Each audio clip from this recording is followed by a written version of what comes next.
What's going on, YouTube world? Welcome back to a Little Bit Man Gaming, bringing you another review.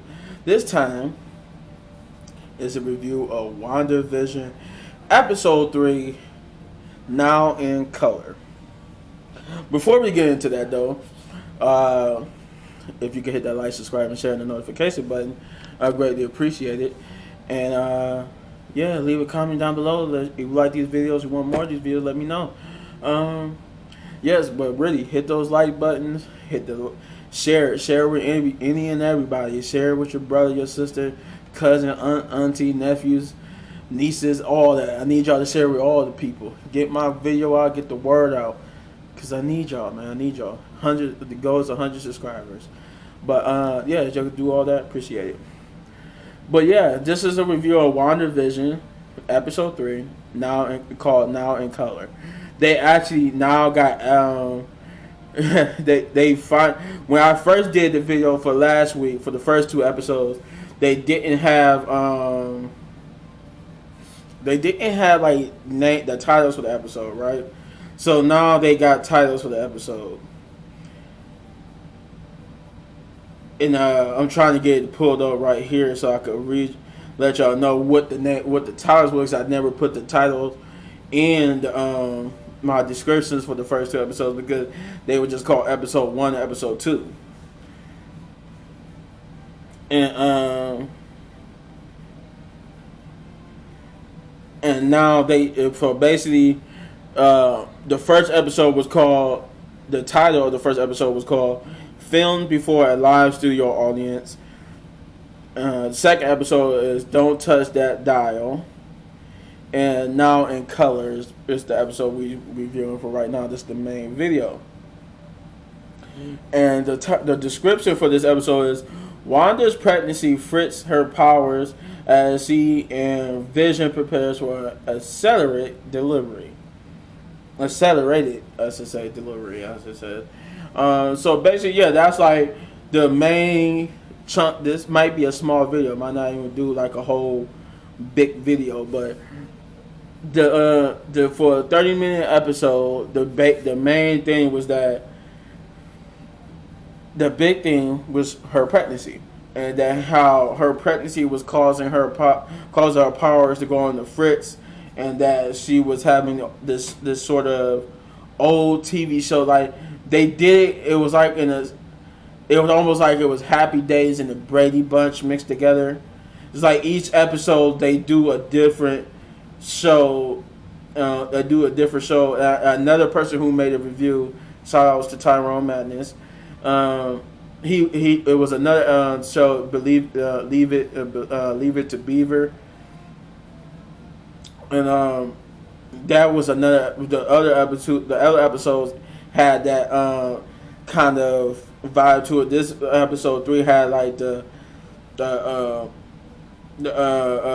Happy Days, and like I said, Happy Days and the Brady Bunch mixed it too. It had like a Brady Bunch almost style opening, and it just had like these different, there's still these old different TV show vibes and stuff.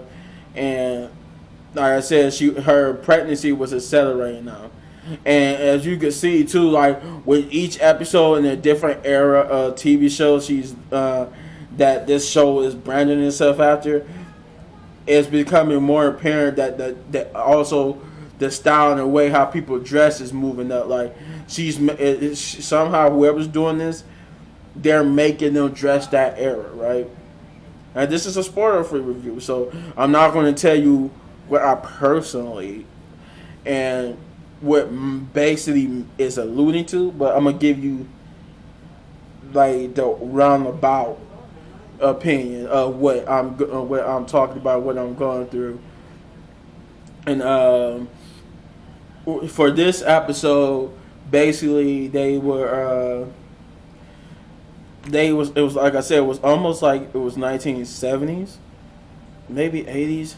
I don't know. It had that feel to it, but yeah, like her pregnancy was causing like a flamingo to appear, pictures going around in an accelerated circle, her pregnancy was going, it was getting faster and faster. She was going from a couple of weeks. She went from a couple of weeks to like months in a matter of minutes. And she went, and then at that rate, she went from months to almost 9 months till there was time. Down there, it was time for her to have the baby.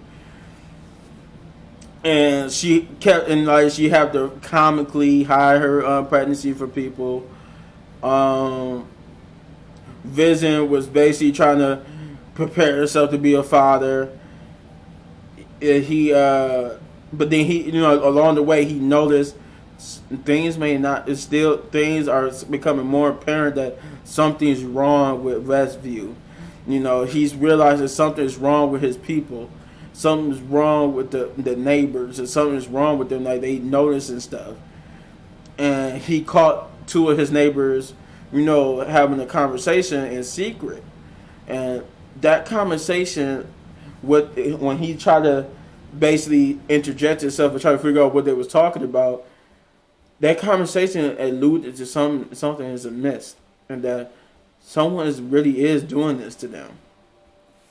I won't say who, because they still haven't revealed who it was, but I would say that they kind of sort of are pointing you in the right direction. I don't want to say, because then somehow some shows they point you in one direction and do a complete 180.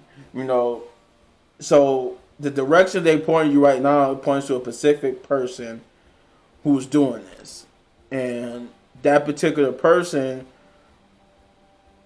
knows more about what's going on than they are willing to admit. They have more control over what's going on than they're willing to admit, which leads to them to about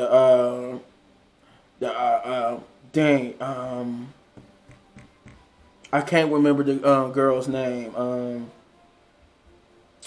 I'm trying to remember what the character's name was, and it's eluding me right now. But they basically was telling Vision she doesn't fit into what's going on right now. She doesn't fit into, because she has no family, no this, no that. So like, she may know more than what's going on. Where is she? Her name is Monica, right? So Monica, it was they were talking about Monica, and they're saying there's some things about Monica that you might need to know. They alluding to something might be amiss with Monica, and then they are confronted with this mystery. Well, what's Monica's deal in this? What's this, and what's going on with her? But it's overall they trying to, and then they show they fear, like they trying to tell him something, but they're afraid to tell him. Then he's cut off. He's like, no, don't say anything. It could get us in trouble, type way. So it's like, what's going on in Westview?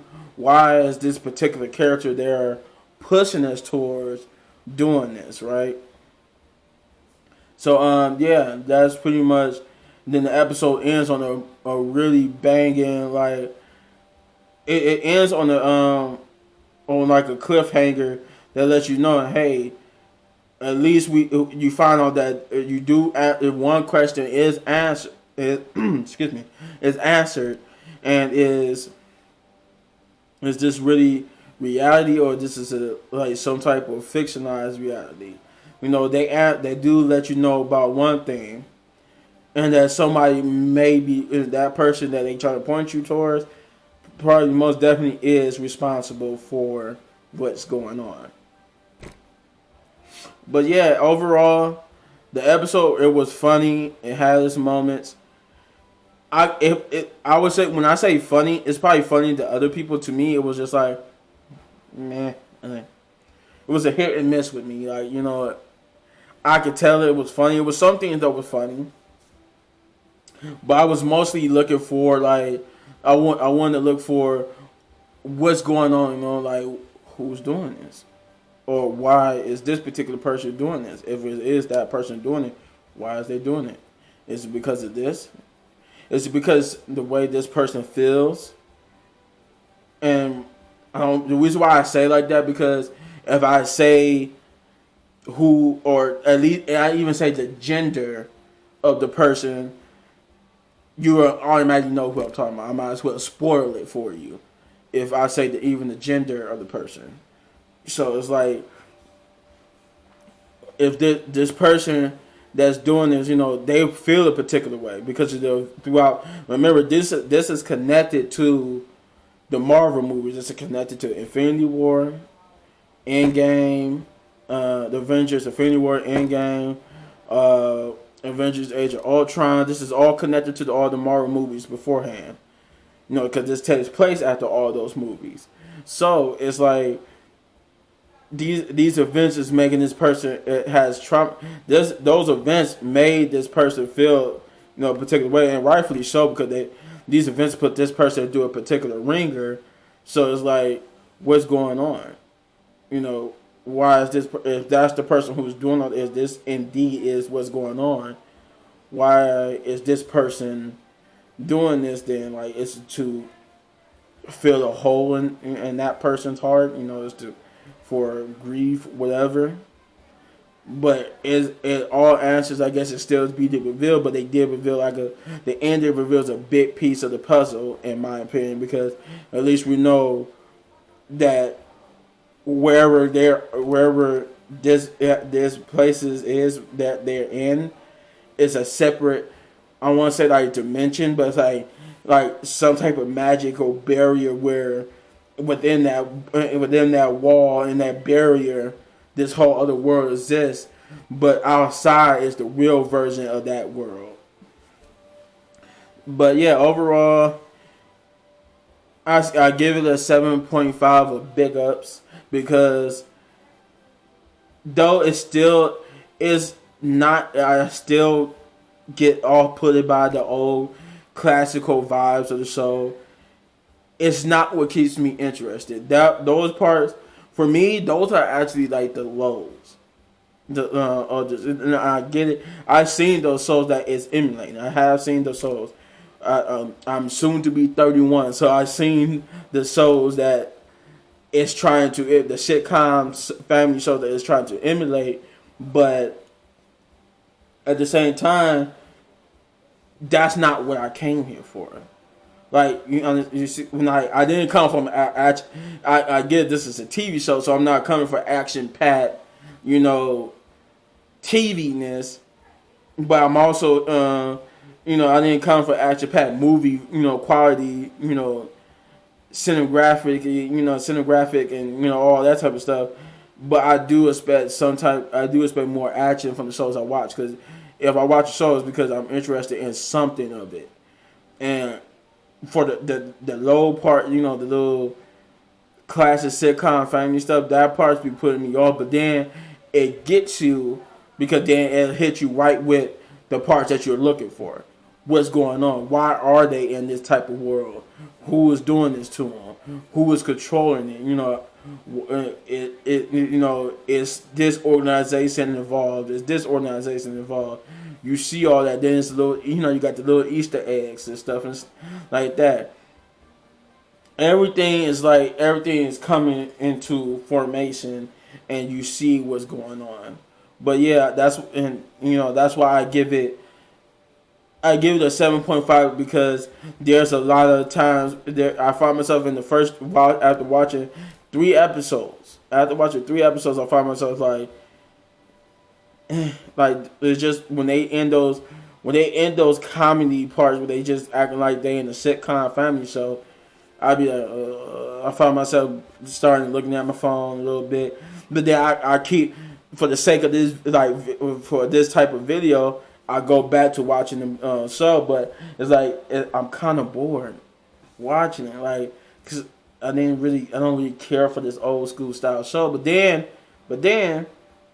they hook you with the mystery, with the, this might be the reason why this happening, So overall, and Now in Color was a good episode. It was entertaining. It kept you intrigued, and yeah, it hit you heavy more. I will say this, unlike the first two episodes, there's more segments of what's going on now. Like they show you that the mystery of somebody's doing this, that they break, some people trying to escape. It shows you that, this is more of someone, people being trapped in like a prison. Then, they are forced against their will to be where they are. Then you realize it is, unlike the first two episodes, it's more that in this episode than it was in the first two episodes. Like the first two episodes had like bits and pieces, but this episode had more than bits and pieces. It has a good chunk of the episode is devoted to showing you that all may not what it be seems, and that people actually do remember, what's going on. Like there's a callback to the events of Avengers: Age of Ultron. There's a callback to that in particular, to a particular person, and I won't tell you. I won't tell you if it's Wanda or Vision, but a particular scene where a particular person triggers a conversation about the events of Age of Ultron. So there, it's stuff like that keeps you interested because, like I said, they talk about those stuff. But those, even with that scene, when they talk about Age of Ultron, it triggers the oh my God, who am I? I know who you are now, and I know you were this person. You used to have this person in your life. But yeah, and then a character may know more. Another character too may know more than what she's letting on. It's a bunch of characters that look like they know more, but it's a character that alludes to a particular organization that makes them think, oh, this is something more going on than you know. You know something, don't you? And that particular character, she knows more, and it could be revealed to hinting to an organization being involved. But yeah, that's it. That's my review. That's my thoughts. That's my non-spoilery version of this episode without telling you everything. If you like videos like this and want more videos like this, let me know in the comments below. Hit that like button, subscribe, share, hit that notification button so you know when I drop more videos like this. I will be dropping this video, the wrestling review video, and some Dragon Ball Z videos later on. So yeah, till the next one. Peace.